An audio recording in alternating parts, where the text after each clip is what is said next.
Anda masih di Dua Sisi bersama saya Dwi Anggia dan juga masih bergabung bersama kami Pak Wagub Ariza. Pak Wagub? Ya, halo ya, Bang Gi. Ya. Pak Wagub, ini tadi kita sempat berdiskusi di sini menyebutkan tadi Pak Gilbert ternyata masih konsisten nggak sepenuhnya mendukung kebijakan pemerintah dari PDIP. Dia mengatakan data 8 juta itu yang sudah divaksin untuk dosis pertama itu kan melibatkan atau dimasukkan data yang di luar Jakarta. Harusnya menurut Bung Gilbert tadi ya tidak dimasukkan data-data yang di luar DKI sehingga jelas berapa yang total warga DKI saja. Jadi data DKI Jakarta itu 8,8 juta ya. Dari 8,8 juta sekarang yang sudah divaksin itu sudah hampir mencapai 8,1. Artinya dalam beberapa hari kita akan mencapai 8,8 juta yang sudah divaksin. Namun demikian memang dari 8,1 ini kurang lebih hampir 30% itu warga di sekitar Jakarta, Tangerang, Depok, Bekasi, Bogor dan lain-lain. Artinya yang murni warga DKI saja berapa banyak Pak Wagub? Ya kurang lebih dikurangin aja, ya kurang lebih dari 30%. Data saya 1,8 juta ya. 1,8 juta itu dari luar DKI. Jadi 1,3 itu dari Bekasi, Jabodetabek, 0,5 atau 500 ribu itu dari Banten. Jadi artinya ini ada dilusi semacam pengenceran data di DKI karena itu target yang kita lihat yang di Tanah Abang 447% itu bukan warga DKI. Kemudian digelondongkan jadi target provinsi. Seakan-akan target provinsi sudah tercapai padahal belum. Ini saya harus hati-hati menanggapinya karena harusnya itu diuraikan ke level RW. Kemudian di RW tahu siapa warganya yang belum sehingga kita tahu target vaksinasi. Ini kegunaannya NIK saya kira. Dan itu jangan kemudian digelondongkan jadi data DKI yang membuat kita terlena. Itu yang agak berbahaya menurut saya. Inputnya, bagaimana Pak Wagub? Yang kami sampaikan 8,1 juta data yang sudah divaksin di DKI Jakarta, ya, bukan seluruhnya warga Jakarta. Kita tidak boleh lagi membedakan, bahkan zonanya tidak kita bedakan, apalagi warganya. Jakarta, non Jakarta, siapa saja dari Irian, Papua, dari Aceh yang kebetulan ada di Jakarta mau divaksin boleh, bahkan orang luar negeri juga boleh. Jadi ini masalah urusan kemanusiaan, kita tidak membedakan. Kemudian yang kedua, memang belum semua warga Jakarta, dan insya Allah dalam waktu tidak terlalu lama warga Jakarta akan semua. Jadi kalau 8,1 hari ini dikurang 1,8, itu artinya untuk mencapai 1,8 itu hanya bisa dipenuhi dalam waktu yang beberapa hari saja. Jadi dalam bulan ini insya Allah tidak lama lagi kita akan menyelesaikan 8,8 plus kekurangan warga Jakarta yang belum divaksin. Dengan cara sekarang itu RT RW sudah menyisir, setiap RT RW menyisir warganya untuk segera divaksin. Bahkan tidak sedikit RT RW yang membantu menuliskan sertifikat data, sertifikat sudah diisikan, kemudian nanti tinggal dibawa, nanti dilaksanakan vaksin, kemudian bisa mendapatkan vaksin. Jadi sekali lagi RT RW sudah sangat proaktif membantu. Jadi kalau memang ada 1,8 itu betul sekali, karena kita di Pemprov ini tidak ingin membedakan Jakarta non Jakarta, semua kita lain secara baik. Namun demikian kita akan menyisir warga Jakarta yang belum. Dan insya Allah dari awal sebelumnya akhir tahun ini kita akan lebih cepat dalam 1 bulan ke depan insya Allah seluruh warga Jakarta insya Allah sudah divaksin. Baik. Nah sekarang ini Pak Wagub, ini karena tema kita ini sangat menarik ya, bersinggungan langsung dengan masyarakat. Ini ada juga suara-suara masyarakat yang juga kita kumpulkan dari media sosial. Kita akan saksikan bersama Bung Tigor dan Bung Gilbert dan juga Pak Wagub. Ini salah satu dari komentar warga dari Twitter yang kami kumpulkan. Ya. Komentarnya, ya tapi untuk yang baru sembuh COVID kan nunggu minimal 3 bulan dulu untuk vaksin. Jadi bakal ada orang-orang yang memang berhalangan vaksin. Bijaknya setelah vaksinasi mencapai 80% baru diterapkan dan juga sosialisasi. Begitu. Yang kedua, selanjutnya vaksin jangan memaksa dan dipaksakan. Setelah kena COVID-19 itu berarti mempunyai herd immunity alami. Maksudnya antibodi atau antibodi alami kali di sini ya. Dikaji ulang peraturannya. Di negara lain tidak ada tuh yang memaksa mau vaksin atau tidak, apalagi kita negara berdasarkan Undang-Undang 45. Ya, satu lagi.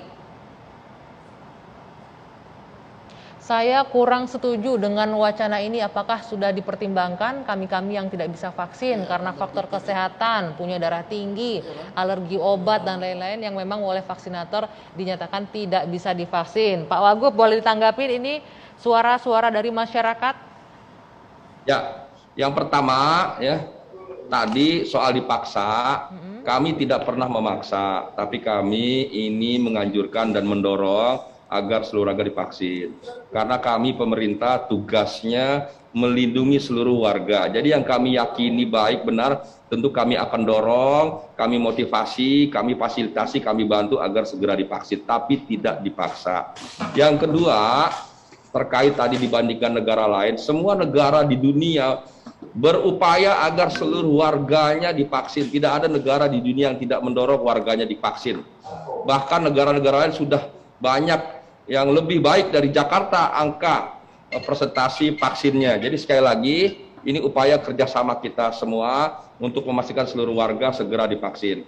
Kemudian tadi bagi yang tidak boleh divaksin, ada yang sakit, ada yang ibu hamil, komorbid, betul ada syarat, ada ketentuan-ketentuan yang tidak diperbolehkan. Tentu nanti kita akan mengeluarkan satu regulasi, satu surat, satu tanda bahwa yang bersangkutan memang tidak bisa divaksin karena ibu hamil, karena sakit dan lain sebagainya, atau juga tadi karena baru saja sembuh dari COVID setelah 3 bulan kan baru boleh.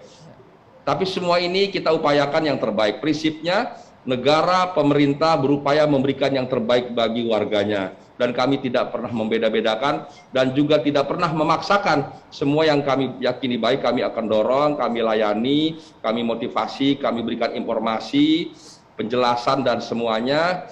Dan kami meyakini bahwa semua kebijakan yang dibuat ini untuk kepentingan keselamatan dan kesehatan seluruh warga. Ya, pertanyaan selanjutnya, apabila nanti memang aturan ini dijalankan, sertifikat adalah syarat, apakah kedepannya akan ada sanksi bagi mereka yang melakukan kegiatan, aktivitas ekonomi, keagamaan, sosial budaya, tapi tanpa sertifikat vaksin?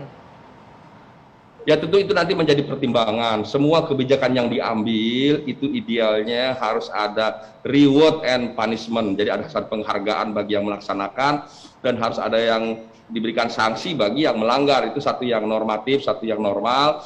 Tentu tidak bermaksud mencari kesalahan atau membuat orang jadi salah, jera dan sebagainya. Semua kita maksudkan untuk kepentingan baik. Jadi sekali lagi kebijakan yang diambil untuk kepentingan kita bersama. Tentu ada reward and punishment, ya.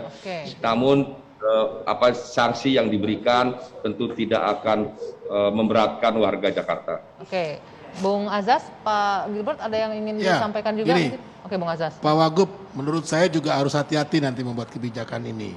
Ya, karena ini kebijakan harus ada payung hukumnya apa. Ya, jangan nanti buat kebijakan tidak punya payung hukum. Ya.